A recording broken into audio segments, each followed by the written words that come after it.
El hecho de que haya hoy en día una cogobernanza a mí me produce casi risa porque la cogobernanza no existe. Hay una lucha entre el gobierno central y las comunidades que al final se ha resuelto con la imposición del gobierno central a toda costa. Y esto se ve incluso en el hecho de que María Jesús Montero, por ejemplo, a partir de ahora en las reuniones interterritoriales tendrá, creo que era 19 votos, contará su propio voto 19.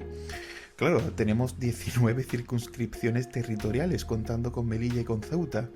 Y más allá de eso, cuando hay un empate técnico, el voto del gobierno cuenta por dos. Entonces, ¿para qué se van a reunir y votar cuando legalmente el voto del ministro de turno siempre tiene mucho más peso que el voto de cualquier circunscripción o del conjunto de las circunscripciones, ¿no? Es algo que a mí me abruma porque esto demuestra que aunque vivamos en una democracia, técnicamente en la pragmática, estos hechos son indicios de una democradura. La democradura consiste en un revestimiento democrático de leyes que en la práctica se resuelven de forma totalitaria, porque si la ministra siempre tiene más votos que el conjunto de votos que confrontan al voto de la ministra, significa que siempre se hará lo que ella quiera, o lo que él quiera, lo que quiera el ministro del gobierno central. Y eso es inquietante, ya que el contrapeso de poderes en toda democracia siempre es algo necesario.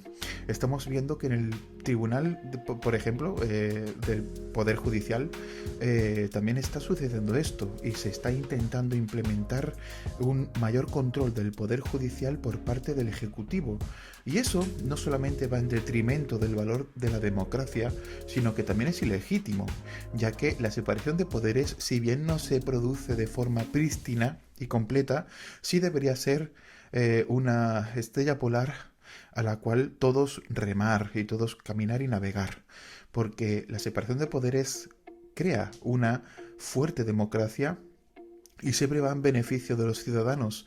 La separación débil o incluso la interpenetración de los poderes fácticos finalmente lo que hace es que el gobierno tenga el poder en sus manos de forma completa, que incluso puedan, como de hecho hacen, implantar en el Poder Judicial exministros del Partido Socialista o del gobierno de turno, lo que implica en la práctica la perversión de ese poder.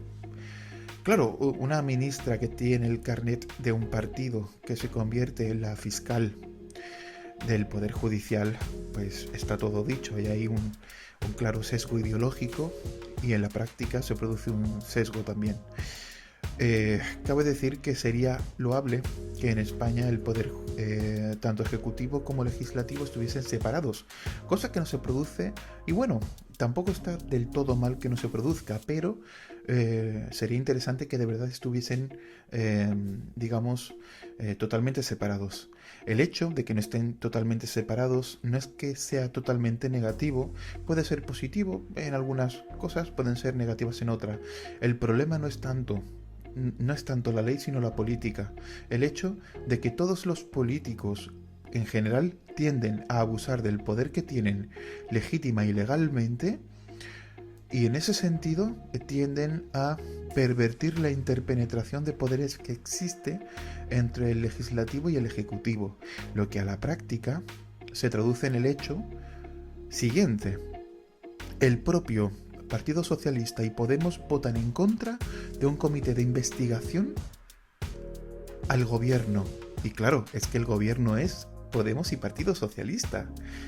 Estos dos partidos como poder legislativo votan en contra de una investigación al gobierno, que es el poder ejecutivo. Por tanto, en estos hechos es muy negativo que el poder legislativo y ejecutivo estén interpenetrados, ya que, al final, y da igual quién esté en el gobierno de turno puede decidir que no se actúe en su contra si tiene tanto el poder legislativo en sus manos como el ejecutivo. y tendría el poder absoluto si domina el poder judicial, cosa que se está intentando hacer y que ya Europa ha dicho, ojo, cuidadito, que el cambio de 2/3 a la mayoría absoluta para el cambio de jueces y demás es un cambio muy peligroso porque implicaría que el gobierno, es decir, el poder ejecutivo, podría poner los jueces que le conviene. Es decir, que ese ejecutivo, que también tiene una interpenetración en lo legislativo de forma directa, tendría las competencias del judicial de forma directa en sus manos. Y eso da bastante miedo.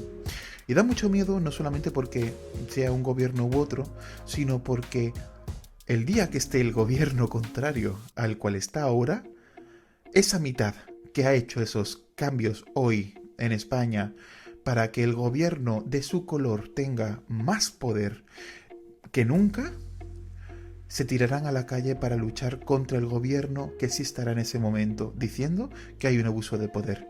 Por tanto, tengamos un poco de coherencia. No se trata de que el poder de nuestra ideología tenga más poder en el gobierno. Se trata de que tenemos que respetar los valores democráticos. Da igual que tú seas de izquierda o de derecha, siempre lo digo. Eso es lo de menos. No importa de qué partido seas, lo importante es que respetes el juego democrático. Y ese es el gran problema. Cuando se están efectuando todo tipo de reformas, como se están produciendo en España, que debilitan la democracia, aunque en la propaganda ellos siempre hablan del poder de la democracia, como dijo Pablo Iglesias incluso en un vídeo suyo antiguo que decía, la dictadura del proletariado no vende, tenemos que hablar de la democracia. Aunque nos refiramos a la dictadura del proletariado, ¿no? En ese sentido, esa perversión digamos, en la propia ontología, en la semiótica digamos, en la semántica del lenguaje, esa perversión lleva finalmente al desprestigio y deslegitimación de las instituciones, un debilitamiento de la democracia y, en última instancia, a una concentración del poder político en manos de unos pocos que al final deciden lo que es y cómo es. Y eso es muy peligroso. Da igual que esté la izquierda o la derecha, en este caso lo está haciendo la izquierda. Lo podría hacer también la derecha. Pero el caso es tener que enfrentarse con aquellos hechos que son inaceptables. No tener que decir quién lo ha hecho, eso a mí me da igual.